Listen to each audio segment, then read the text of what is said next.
Good afternoon. I'm excited to share with you today my research on Web 3.0 and embracing the future of internet technologies on the African continent. My name is Chad Payne. I'm an MBA candidate at the Wharton School, as well as an MA candidate in International Studies with a focus on Africa and French at the Lauder Institute. And today I'm excited to share my research with you in 3 parts. First, we're going to talk about what today looks like in terms of the future of Web 3.0 and internet technologies. We'll then talk about what it looks like tomorrow and the steps we'll take to get there. So in October and November of this past year, Facebook, the large social media company, and Square, the digital payments company, took steps forward towards their new strategies. Facebook rebranded as Meta, indicating the company's focus on the metaverse, and Square rebranded as Block, indicating the company's focus on blockchain technology. And these are more than just symbolic gestures. These are an indication of the future of internet technologies across the world and the rise of Web 3.0.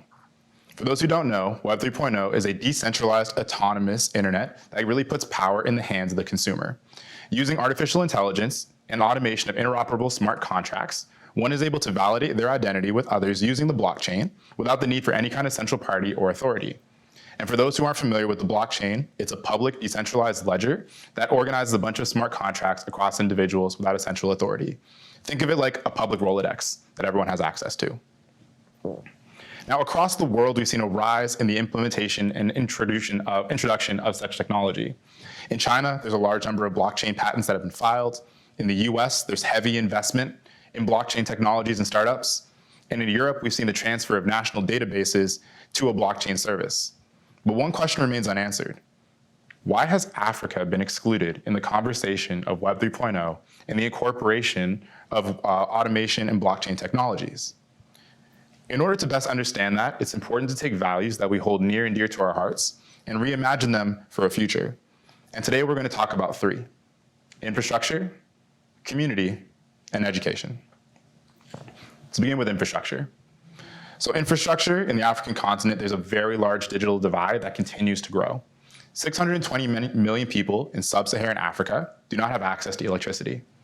78% of the African continent does not have access to the internet. And there's also widespread financial disparity, as 350 million African adults do not have access to a bank account. From a community standpoint, we often hear that corruption runs rampant on the African continent, but this is best explained through an example. Let's compare Senegal to the Netherlands.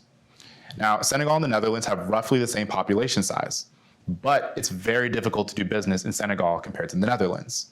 There's much higher rates of corruption, it's much difficult to start a business, and contract enforcement is very low.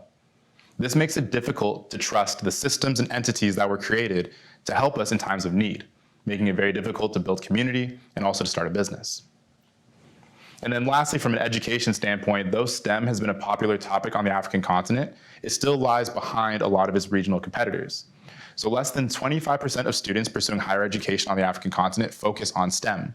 And as a result, we see very low spend or very low contributions from Africa in terms of global R&D spend, patent applications, as well as high and medium tech exports. But naturally, as a student of business, I often see these issues and think about opportunities for business within Web 3.0 as well as blockchain technologies. So let's revisit infrastructure. So in terms of infrastructure, though there's a very low digital connectivity on the continent, there's very high mobile penetration.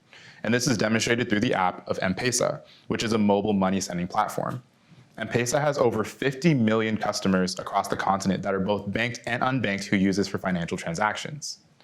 Oftentimes, when we think about blockchain, we think of cryptocurrency, but cryptocurrency is just the start of what we can do from a financial services aspect with Web 3.0.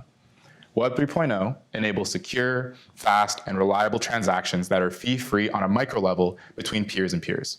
So this really supersedes what we can do with an M-Pesa, because we're now able to empower 350 million unbanked people on the African continent.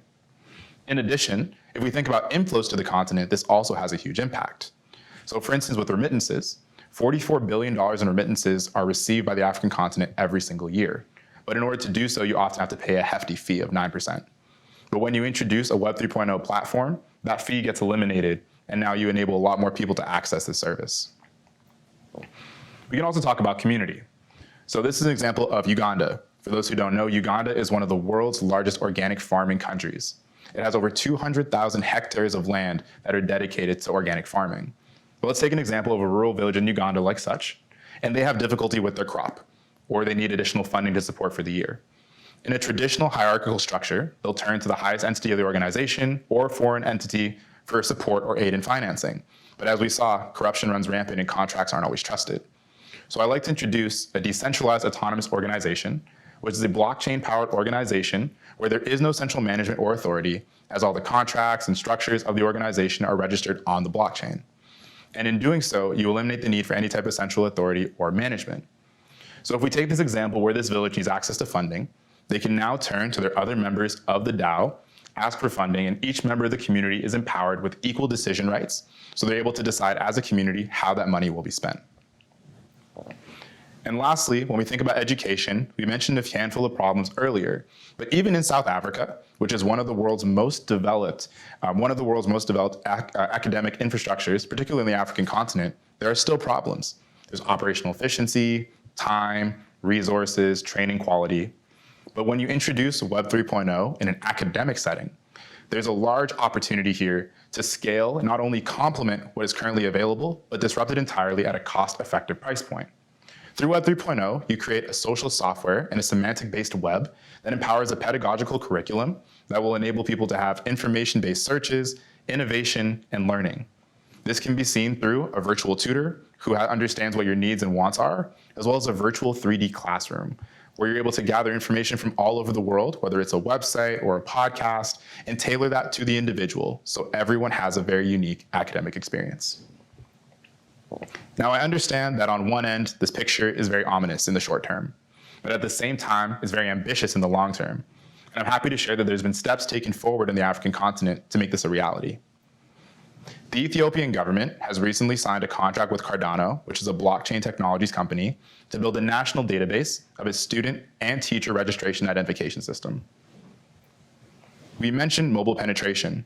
The African continent is expected to grow in that space as well, seeing 614 million unique subscribers of cell phones by 2025 in sub-Saharan Africa. And lastly, education spend in Africa is set to increase as well to $730 billion by 2030, growing at a 14% CAGR over the next decade. Now, when the internet was first introduced in the 1990s, people were very skeptical of the impact it would have on our daily lives. And Web 3.0 is set to do the same. The inequalities that currently exist in this system will only be further exacerbated if we do not do something. So once the short-term hurdles of technological innovation are overcome, the implementation opportunities are endless. And I truly believe that Africa can become a global hub for technology and innovation that the world will benefit from. Thank you.